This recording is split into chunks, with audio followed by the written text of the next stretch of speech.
You will hear a number of different recordings and you will have to answer questions on what you hear.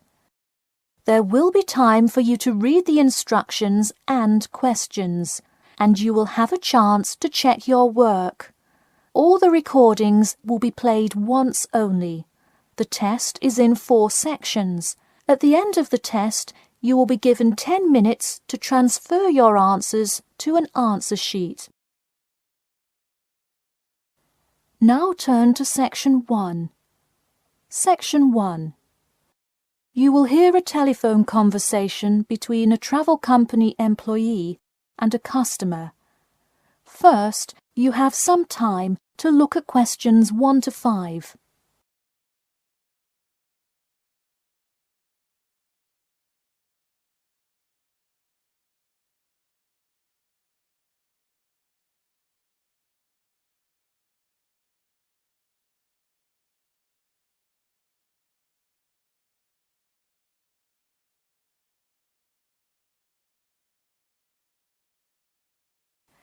You will see that there is an example which has been done for you. On this occasion only, the conversation relating to this will be played first. Hello? Hi, good morning. This is Talia from Parrot Bay Travel Agency. Is Robert Goddard there? Yes, speaking. The man says that he is Robert Goddard, so Robert Goddard has been written in the space. Now we shall begin. You should answer the questions as you listen, because you will not hear the recording a second time. Listen carefully and answer questions 1 to 5. Hello? Hi, good morning. This is Talia from Parrot Bay Travel Agency. Is Robert Goddard there? Yes, speaking. I'm so sorry that I made such an early phone call, and I'm calling to ask a few questions about your most recent vacation. Could I have 5 minutes of your time? Sure thing. Great, thanks. Now, I see here that you visited Melbourne. Was this your first visit to Melbourne? No, I have actually been there twice before. I see. Now, what would you say was your favourite part about Melbourne? Well, I did like seeing the exotic wildlife, and there are great sights to see, but I have to say I was most impressed by the amazing weather. Yeah, the weather there is amazing. Which of the sites listed as part of our official tour did you see? And of those, which was your favourite? First I saw the theatre, which was beautifully designed. It was not nearly as cool as the town hall, though. The building is a huge part of Melbourne's history, definitely my favourite. I saw the aquarium too, but wasn't too impressed. I see. Yes, people often have great reviews of Town Hall. Now, I would like to ask you about your dining experience. Did you enjoy the food there? Absolutely, I loved it. I'm glad to hear it. Could you tell me a little bit about what you most enjoyed about the food? Being such an international city, I loved the variety. I could find any type of food I wanted, whether I wanted seafood, burgers, or anything else. You name it, and they had it. Did you drive to Melbourne? No, I flew. I thought about going by train, but in the interest of time, I decided to go by plane. Right, I see. Before you hear the rest of the conversation, you have some time to look at questions 6 to 10.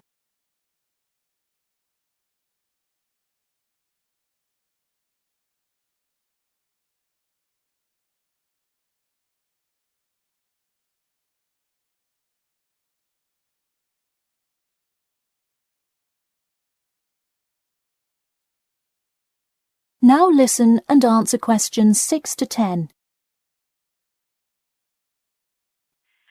would you mind telling me whether you are under 20, between the ages of 20 and 40, or older than 40? It would be nice if I was still under 20. My vacation probably would have been quite different. Actually, though, I just turned 41 last week. Oh, happy birthday. So, did you treat yourself and fly first class? No way. I would love to have a budget that high. I'm more in the mid-range income level. I wasn't always, though. I spent much of my life in a low-income household. I see. That answers my next question then, of income level. And what was the purpose of this visit? I had to go there on business a lot before and decided I would go there for tourism this time. I see. And what is your occupation? I am mainly a computer programmer. I also write for a travel magazine on the side, which is why I visited Melbourne before, but it's not my main source of income. I see. Wow, it sounds like you work a lot.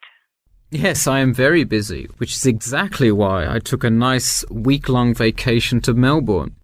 I completely agree. Would you care to comment on your accommodation?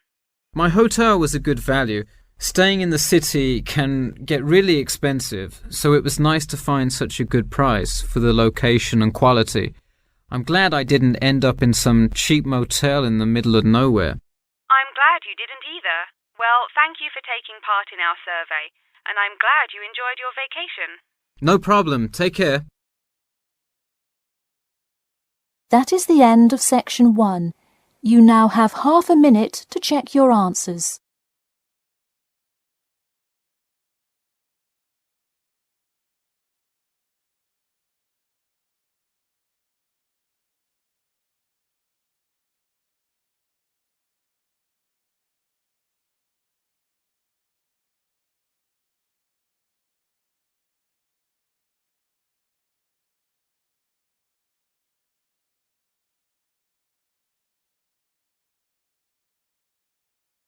Now turn to section 2. Section 2. You will hear a talk about the main points of interest and the improvements made in the area. First, you have some time to look at questions 11 to 15.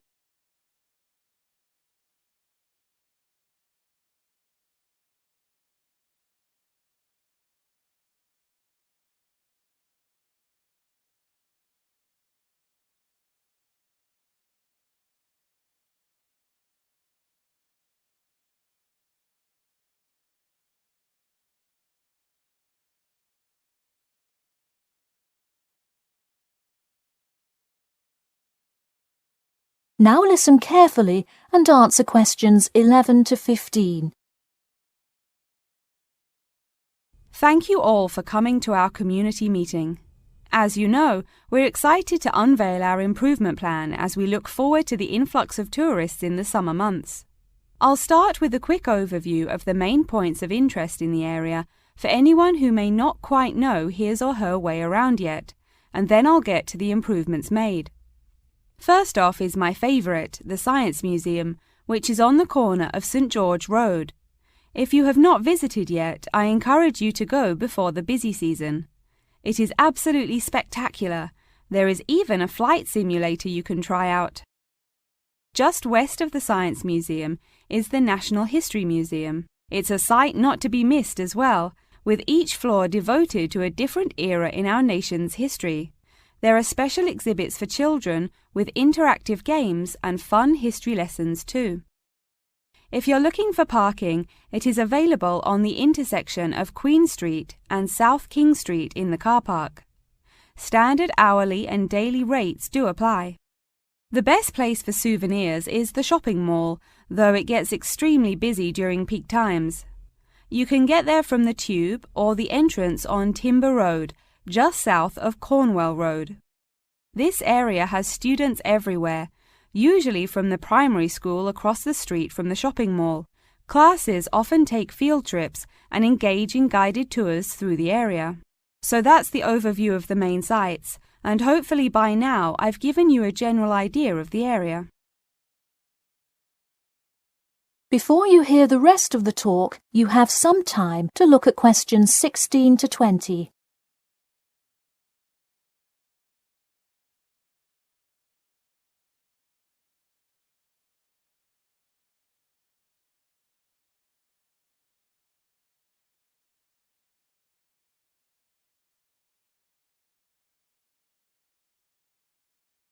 Now listen and answer questions 16 to 20. Now I'm going to outline the improvements we have made in our efforts to make the experience even better for each and every one of our visitors. You probably noticed when you first drove into the car park this morning that there is now additional signage to help avoid confusion. The directions were not entirely clear at first, so we have increased the number of one-way signs indicating the correct direction of traffic flow. Not far from there, in line with our mission of giving back to the community, we constructed a brand new playground for the primary school. It is really something to be excited for. The equipment is state-of-the-art and includes swings, a small climbing wall, and even an obstacle course. Now we'll head north and take a look at the Science Museum. In response to our feedback from past visitors to the museum, there is now free information available outlining not only upcoming IMAX showings, but also natural wonders like meteor showers, eclipses, and other cool natural events. The Science Museum isn't the only museum improving the experience of its visitors. The National History Museum has added an entire new wing to its facility to accommodate the large crowds of people gathering to see the Civil War exhibit, Inventions Timeline exhibit, and other wonderful sections of the museum. The increase in space will definitely give a more calm, comfortable experience for visitors. And finally, remember when there was actually a line at the mall entrance from the tube station? It was terrible trying to get anywhere from the tube because foot traffic got so backed up sometimes. We have addressed that by adding another entry point into the mall from the other end of the platform to disperse the crowd. So those are the major improvements we have made. Clearly, having too many people that want to visit and enjoy what our community has to offer the public is a good problem to have, and I am confident that we have made the changes necessary to accommodate the growing interest in the area. As always, we welcome any questions, comments, or concerns about the new improvement plan. In a few minutes, I will open up the floor for questions, but you can also contact me or any other board member by email or through the city website. Thank you for coming, and I now encourage you to stay for the questions and answers panel occurring between now and 10:30. That is the end of Section 2. You now have half a minute to check your answers.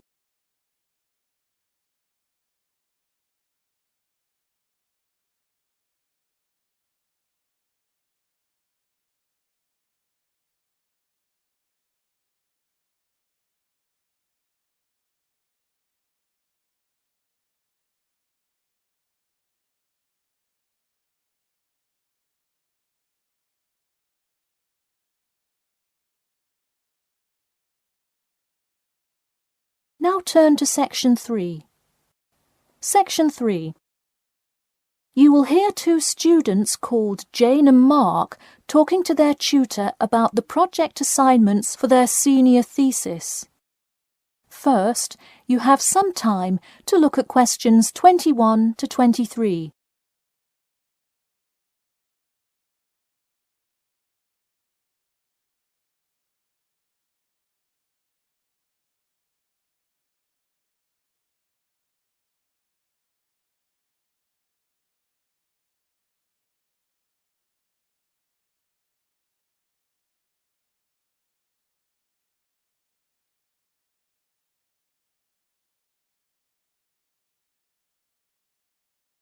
Now listen carefully and answer questions 21 to 23.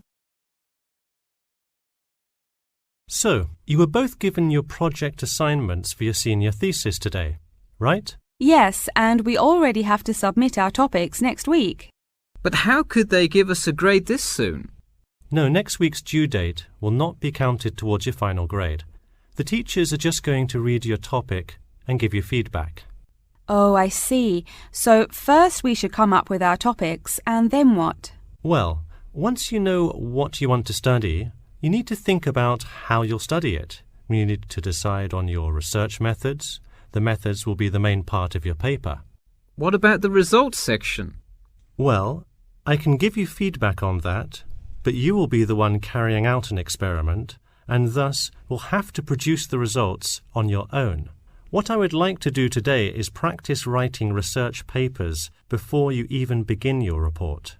I'll give you samples of old data from past experience, and you can practice writing results and drawing conclusions. I think that would be really helpful. Yeah, it sounds like a lot of extra work, but I'm sure it would make our actual project easier. You're exactly right. So let's get started. First, let's try this simple experiment on fruit flies. Read the information and then take 25 minutes to summarize a results and conclusion section. That's really important. Pay attention to the time limit. OK, does it still have to be 6,000 words? No, don't worry about that. What if we get off topic? I wouldn't worry too much. You'll have so much information to write about that it should be easy to stay on topic. Before you hear the rest of the talk, you have some time to look at questions 24 to 30.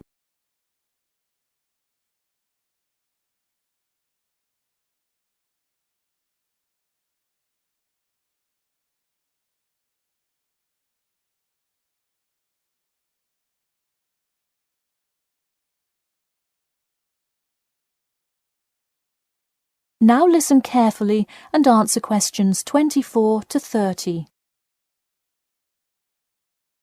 But what about other sources? Well, for this assignment, you can use the one from your textbook.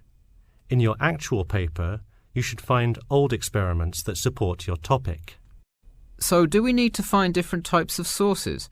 For instance, should I be conducting lots of interviews to use in my paper?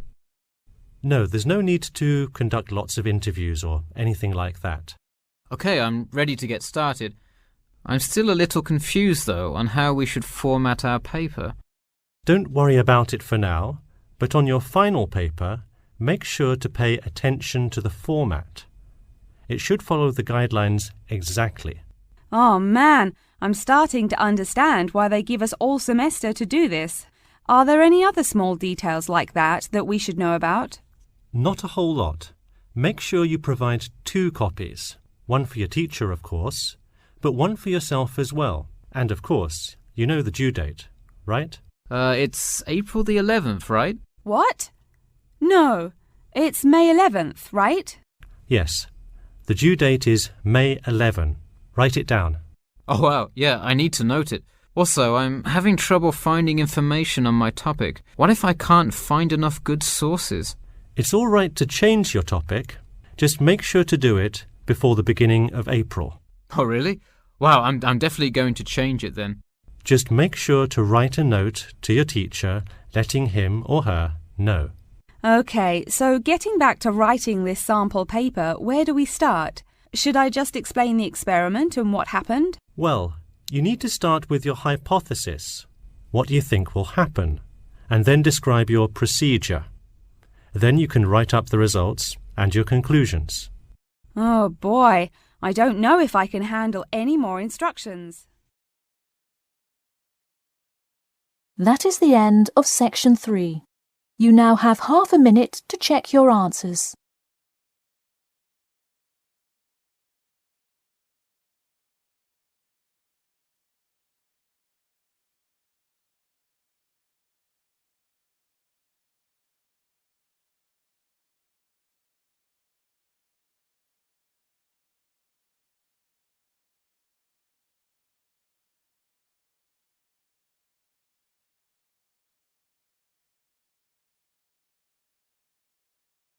Now turn to section 4. Section 4.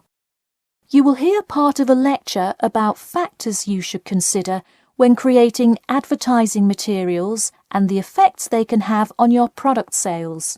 First, you have some time to look at questions 31 to 40.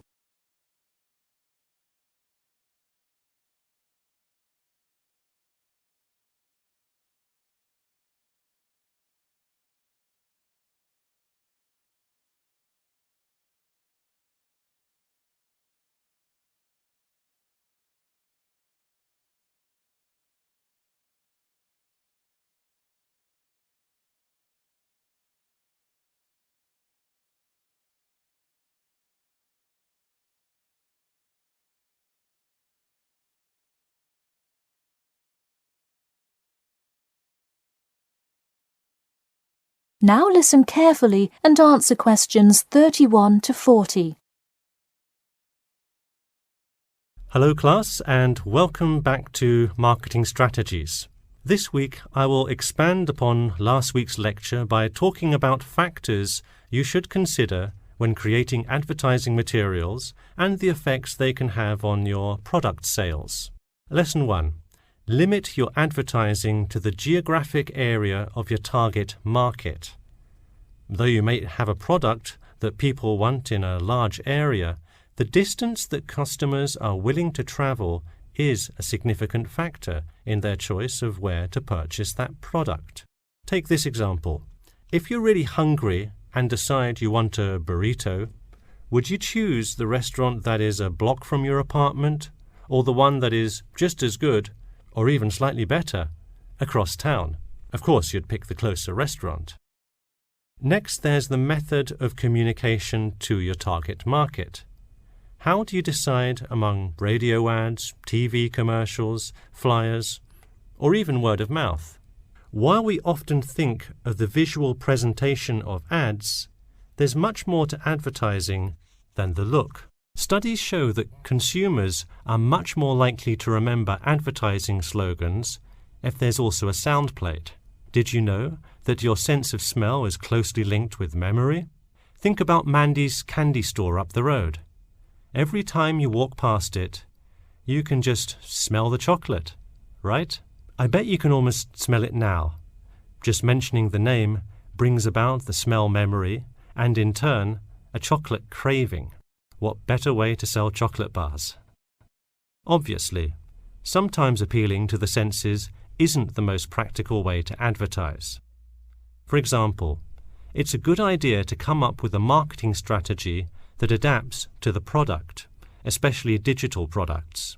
The flexibility of this kind of products is extremely important, so it's very common for advertisers to form one single layout for all of their ads, the visual, the medium, even the majority of the content, and simply update the ad each time they come out with a new version. Remember, advertising is all about stirring up the right feeling in your potential customers, whether by stimulating the senses, appealing to the intellect, and so on. Once the customer experiences the ad, the important thing is his or her reaction. Someone could love the ad you made, but unless he or she considers buying the product, you've failed to get the reaction you were looking for.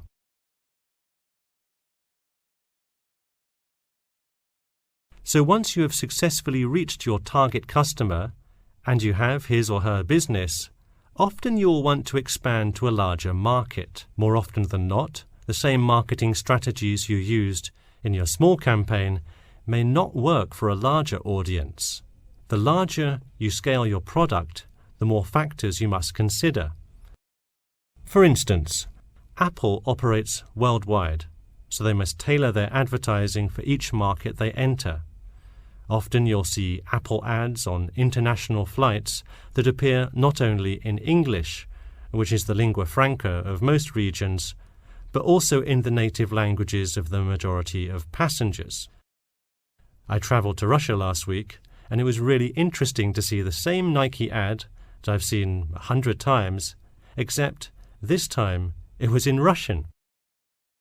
Okay, going back to the medium of the advertisement, even after choosing to create print ads instead of radio announcements, television commercials, etc., there is more to consider. If you print your ad in a newspaper, it will be read by a far different audience than if you print your ad in a popular magazine. Would you put an ad for the new Justin Bieber album in a newspaper? Probably not, because that product is most suitable for youths. Let's face it, do you know anyone under the age of 25 that buys a newspaper? No. Now let's try a few strategy exercises. Imagine you're a company that is aiming to improve the environment by making products that reduce human waste. How would you advertise your product?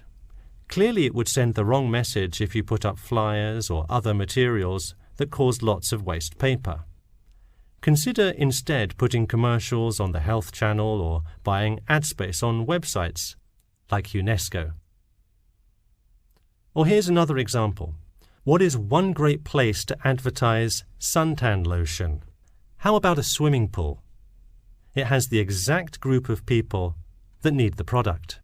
All right, one last thing. Let's say you're filming a commercial for a water filter pitcher. What would be good scenery to use for the background? Think about somewhere calm and relaxing with clean, fresh water. Can't you see how much more effective a commercial with the beautiful scenery and flowing rivers of a national park would be than, say, water dripping from a tap? So to wrap things up today, think about the geography of your target market, the type of marketing material you should use, and the most effective way to appeal to the customer in order to make a successful ad campaign. That is all I have for you today. Make sure to read through Chapter 8 for Monday if you have not done so already. Okay, now I'd be happy to answer any questions you may have. That is the end of Section 4. You now have half a minute to check your answers.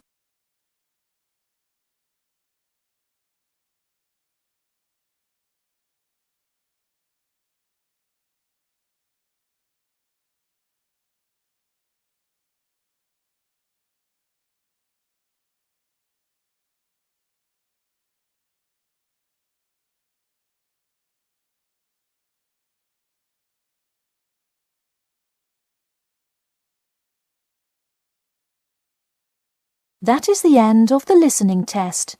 In the IELTS test, you will now have 10 minutes to transfer your answers to an answer sheet.